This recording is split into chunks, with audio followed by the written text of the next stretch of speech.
কেমন আছেন সবাই? আমি আশা করছি সবাই খুব ভালো আছেন। আমি এতক্ষণ ভালো ছিলাম, বাট এখন আর আমি ভালো নেই। কারণটা হলো আজকে আমি চলে গেছিলাম ইন্ডিয়া ইন্টারন্যাশনাল গ্র্যান্ড ট্রিট ফেয়ারে, যেটা হচ্ছে কি যে সায়েন্স সিটি গ্রাউন্ড বিশ্ব বাংলা মেলা প্রাঙ্গণে। কিন্তু ওখানে গিয়ে আমার সাথে একটা স্ক্যাম হয়ে যায়। হে এভরিওয়ান, আমি ছোট ভাই রয়েছি আপনাদের সাথে। তাহলে চলুন দেরি না করে ব্লগটা কন্টিনিউ করা যাক।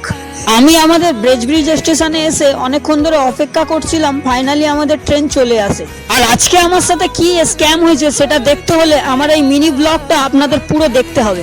আজকে রবিবার আর নভেম্বরের 2 তারিখ, আর আজকে রবিবার দিনে ট্রেনের মধ্যে ভীষণ পরিমাণে ভিড় ছিল। আমি সবকিছু পেরিয়ে চলে এসেছি এখন নিউ আলিপুর স্টেশনে। আমি নিউ আলিপুরের এই সুন্দর বিল্ডিংটা দেখতে দেখতে ট্রলিগঞ্জ পার করে ফাইনালি আমি চলে এসেছি এখন পার্ক সার্কাস স্টেশনে।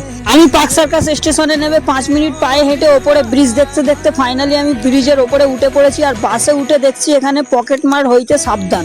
আমি আমার ফোনটা পকেটের মধ্যে ভালো করে চেপে চুপে ঢুকিয়ে দিয়ে আইটিসি রয়্যাল বেঙ্গল দেখতে দেখতে আমি নেমে পড়েছি সায়েন্স সিটি বাস স্ট্যান্ডের সামনে। আর এখানেই চলছিল India international grand treat fair, যেটা কিনা সায়েন্স সিটি গ্রাউন্ডে বিশ্ব বাংলা মেলা প্রাঙ্গণে। গাইস, এই গ্র্যান্ড ট্রিট ফেয়ারটা শুরু হয়েছিল অক্টোবরের 30 তারিখে আর এটা সমাপ্ত হলো নভেম্বরের 2 তারিখে। আর আজকেই ছিল নভেম্বরের 2 তারিখ, মানে এই গ্র্যান্ড ট্রিট ফেয়ারটা অলরেডি শেষ হয়ে গেছে। আর আমি এখানে পৌঁছাতে অনেকটা দেরি করে ফেলেছি। আমার তো মনটা অনেক খারাপ লাগছে, খুবই কষ্ট লাগছে। অনেকটা জার্নি করে অনেকটা কষ্ট করে এখানে আসলাম, কিছুই দেখতে পেলাম না। আর আজকে মিনি ব্লগটা এতটুকুই ছিল। ভালো লাগলে লাইক কমেন্ট শেয়ার করে দিও। ততক্ষণের জন্য টাটা, বাই বাই।